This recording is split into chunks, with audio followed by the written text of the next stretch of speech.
Hey guys, it's Eric here at Farpoint Farms. Check it out. Here it is, this wonderful collection of goodies from the Dayton Hamfest. Man, what a fun time spending time in Xena, hanging out with so many fans and friends of the channel. Really enjoyed that. Got to talk with a lot of them and their families, which was really cool. And also, of course, got to buy a bunch of cool stuff to share with you and to show off here as the weeks and days and months go by. I'll start with the back row here. There's some really cool stuff. This big heavy honker here, a iMac. I don't know what model it is, but boy, is that kind of cool looking. I picked that up. It was $25 or $35, something like that. Gonna have some fun with that vintage goodness, hopefully.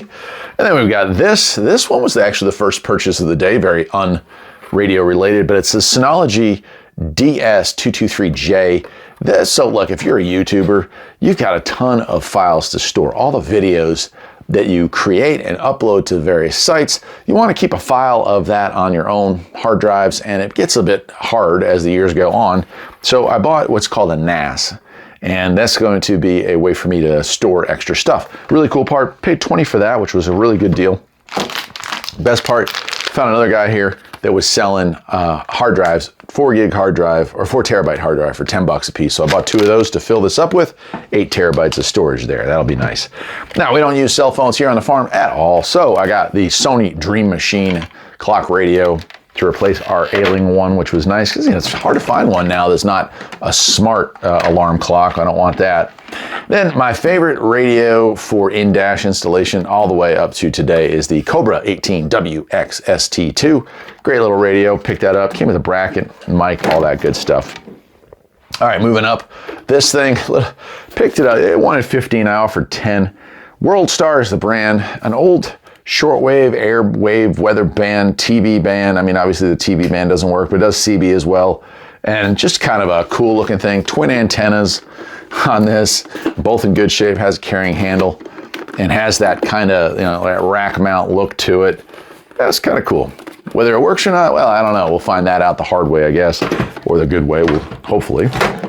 This, I don't know, I took a chance on this one. I have had a couple of these this is a Tandy Model 100. Now, they made the 101 and the 102. This is the original 100. Not sure the condition, but I certainly did not pay $50 for that. We negotiated that down. Let me come around to the front here. We'll see some of the other cool stuff we got here. Brand new, man. This thing had never even been installed. Let me get it out of here. Brand new Cobra 29 with that newer style front face. I've never owned one of that, so I'm looking forward to playing with that. And then let's see here. This was a cool little radio. I'd never seen a Cobra. It's a Cobra 21 LTDWX. Has weather channels, but it's a pretty early radio for weather channels. Still got that classic chrome look. I like that a lot. These are always nice. I pick these up anytime I see them for a reasonable price. Radio Shack, 3 meters. Nice little setup there for sure. This was cool. It was free. 10 double-sided, double-density floppy drives, brand new in the box. Those are always useful. And a nice digital scanner, the Trunk Tracker 5 BCD966T. I have a P2. This is like the slightly lesser version, but this does do part 25, so it does do like digital stuff, which is nice. Nice little SSB model unit in. What was that? No mic or power cord for this, but it's the Pro 640E. Does have sideband 40 channels, so that was kind of a cool find as well. This is a personal hobby of mine. I've been tracking these down. So my first new radio was this one right here, the TRC 444. I found one with the owner's manual, with the bracket, with everything, with the mic. So I picked that up.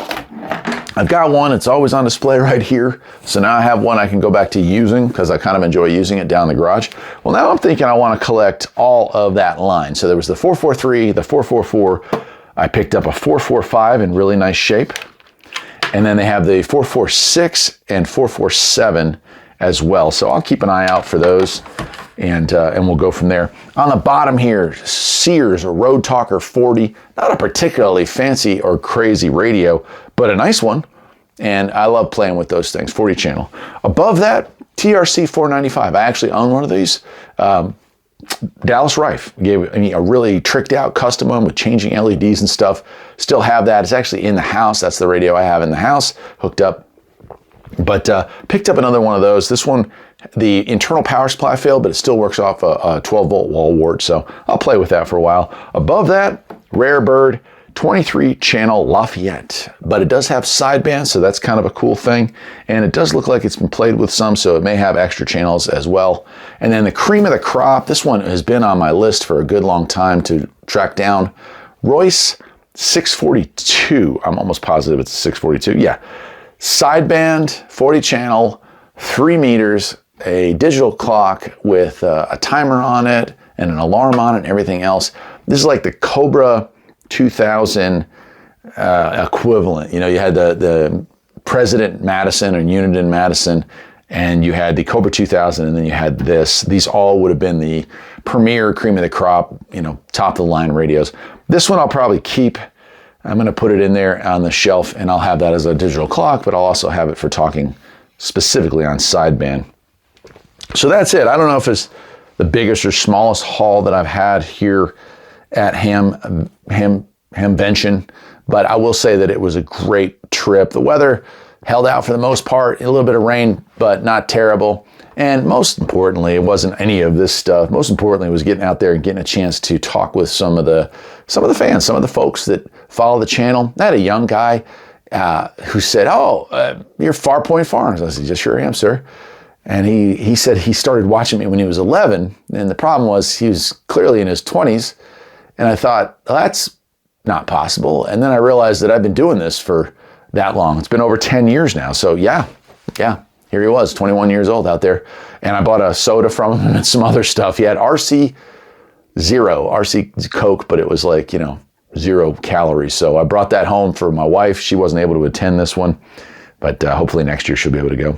That's it. Slept in the van, enjoyed the heck out of myself. The drive, getting old sucks. That's all I'm going to say about the drive. But I'm home, and I made it, and it was awesome. And I hope to see all of you there again next year. Of course, with all this stuff, well, you'll see it as the year goes on when I share in-depth reviews of each and every one of these cool products. Till next time, my friends, take care.